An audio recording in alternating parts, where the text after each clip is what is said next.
El motivo de esta reunión, como lo hace habitualmente Rotary, es brindarle esta tribuna a aquellas personas que se destacan en nuestra sociedad. Y hoy, no solamente la alegría es que vamos a tener un excelente orador, vamos a tener con nosotros a un vecino de Caballito, vamos a tener a un hombre con el cual muchas veces nos deleitamos con sus comentarios, aquellos que escuchan la 2x4, cuando están los días martes o los días sábados en su propio programa a la noche, que se los recomiendo, los comentarios que realiza en Radio Ciudad, acompañando a un gran amigo del Rotary Club de Caballito, como es Juan Carlos del Misier, con sus apostillas. Y si alguno de ustedes no lo escucha, les recomiendo que participen de sus visitas guiadas en diferentes sectores. Por ejemplo, la visita guiada en el cementerio de la Recoleta, en las diferentes temáticas, porque no es una sola visita, son varias, que enseñen. Muchos de ustedes, como me ha pasado a mí, han viajado al exterior y han visitado edificios, ¿no? Por ejemplo, han ido al Rockefeller Center, aquellos que han estado en Nueva York, pero a ninguno se le ocurrió, por ejemplo, visitar el Barolo. Después de las exageraciones de Ricardo va a ser difícil poder sostener un poco todo lo que él ha dicho, pero quiero agradecerle al Rotary Club de Caballito la oportunidad de poder charlar un poco de esto que está comenzando, como diría el maestro Horacio Salgán, a fuego lento, que es la celebración del bicentenario de la independencia argentina. Ustedes saben que el historiador suele tener dos placeres. Uno, descubrir las equivocaciones de otros historiadores. Eso nos causa mucho placer y es una costumbre que lamentablemente en la Argentina se ha hecho habitual, porque en la Argentina se hace poca historia y se hace mucho periodismo histórico, ¿no? Permítanme esta observación que tiene que ver con nuestro oficio, porque para dedicarnos a la historia tenemos que respetar el momento y el tiempo en que ocurrieron los hechos. Contamos como si hubieran pasado esta mañana y los juzgamos como si hubieran pasado esta semana. Y el otro placer que tratamos de buscar los historiadores es contar algún aspecto de la historia en una forma original. Ahí se pone más difícil la cosa porque la Argentina tiene una larga tradición de buenos historiadores, algunos que han sido bastante cascoteados en los últimos años, y ahí es donde tenemos que hacer un gran esfuerzo. Y a mí me gustaría que hagamos una suerte de viaje al pasado para entender por qué esta celebración de los 200 años de la República Argentina tienen que significar la posibilidad de un pensamiento hacia el futuro diferente. La historia puede ser un relato que nos divierte, pero fundamentalmente para las sociedades la historia es casi el manual de procedimientos. Es decir, viendo la historia entendemos generalmente cómo funcionamos y de dónde vienen los problemas, las virtudes y los defectos de nuestra sociedad presente. En 1816, en estos días, fíjense cómo las fechas se van resignificando. Para nosotros el 24 de marzo es recordada como una fecha luctuosa porque solo recordamos que hace 40 años se iniciaba un golpe de Estado que no fue bueno para el país. Y quizá dentro de 50 años recordemos que fueron hace 50 años que un presidente de Estados Unidos visitó la Argentina después de visitar Cuba, ¿no? Nos va a doler mucho en nuestro orgullo nacional que la historia va a recordar más el viaje a Cuba que el viaje a la Argentina. Pero visto desde la historia, uno es más importante que el otro.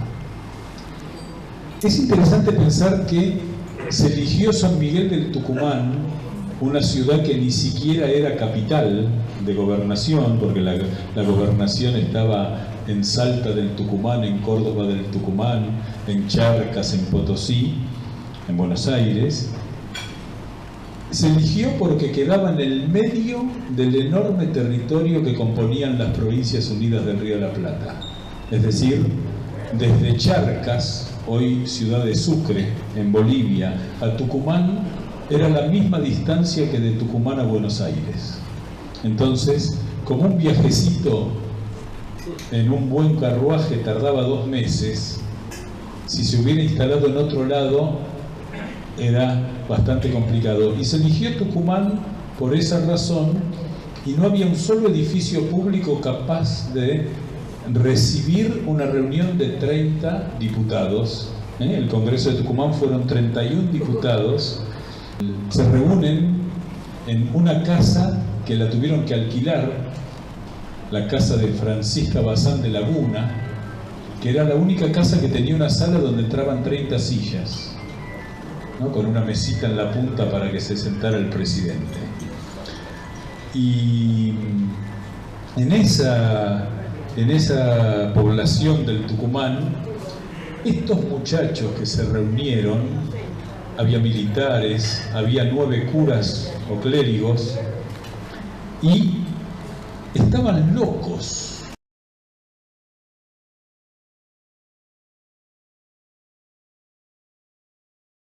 San Martín, un protagonista de estos tiempos de 1816, cuando dice: seamos libres, lo demás no importa nada.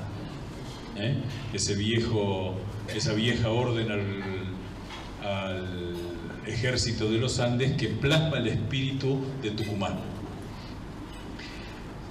Se decidió primero que iban a seguir adelante con la guerra sin saber con qué elementos se contaban. La única mente estratégica de esos tiempos era San Martín, la gran mente política era Belgrano, y el gran, vamos a decirlo así, el gran rosquero político era Pueyrredón, un hombre que Por eso nuestra historia verdaderamente es gloriosa y nos marca en algunos momentos claves que hay que pensar por encima de las circunstancias del momento. Lo primero que surge la discusión allí, recién lo hablaba con un amigo, es ¿qué hacemos? Cambiemos parcialmente.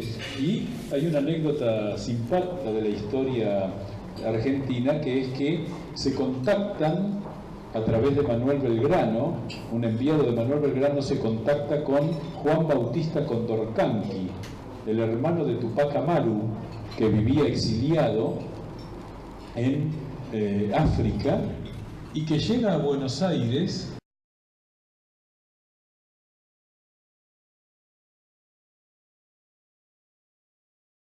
El primer embajador en los Estados Unidos,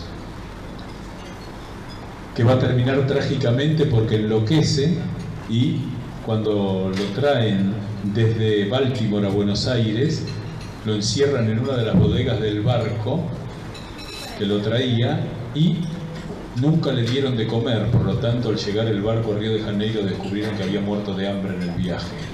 Una muerte un poco atroz.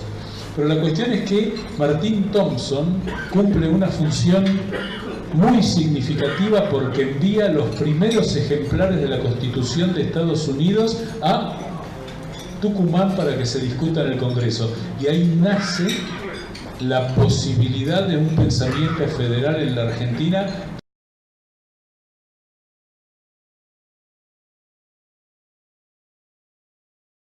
La Argentina, durante los primeros 100 años de su existencia, logró el sueño de los padres fundadores, que era que se levantara en la faz de la tierra una nueva y gloriosa nación, una nación que en los primeros años se sostuvo con esfuerzos monumentales y brutales para sostener la guerra.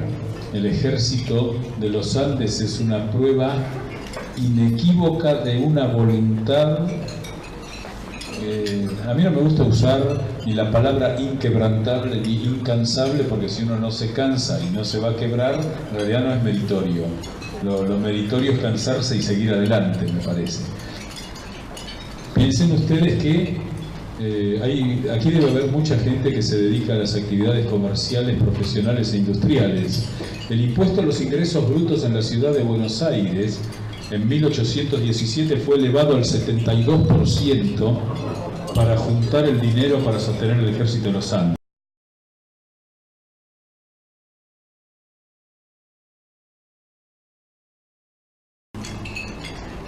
Algo que marca lo que significó para la Argentina el haber tomado, la Argentina que no se llamaba Argentina, eran las Provincias Unidas en Sudamérica.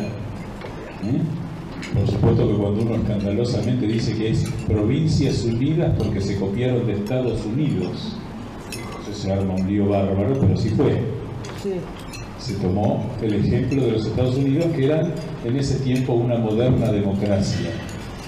Estos 200 años de la vida argentina nos sirven para hacer un gran balance, para pensar qué aspectos de ese pasado glorioso nos pueden alumbrar o iluminar para pensar en un futuro glorioso.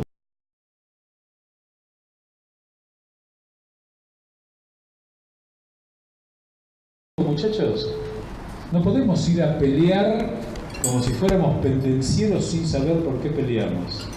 Tenemos que establecer por qué peleamos.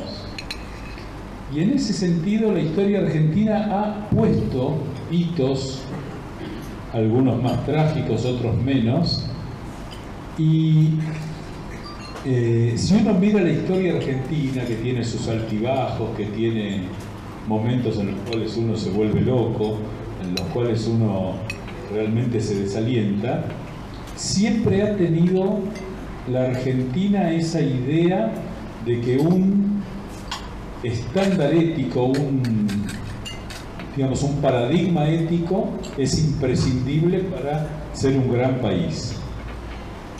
Y quizá la historia nos enseña que cuando se pierde ese paradigma ético, dejamos de ser un gran país.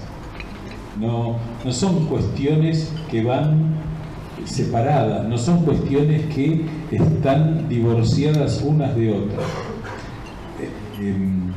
Quizá el gran aprendizaje que nos está dejando el estudiar el 16, celebremos con alegría 1816 en sus 200 años, y no les digo que todos los días caminen la avenida Santa Fe, pero de vez en cuando háganlo, y así recordaremos a los hombres que hicieron posible que hoy nosotros estemos aquí.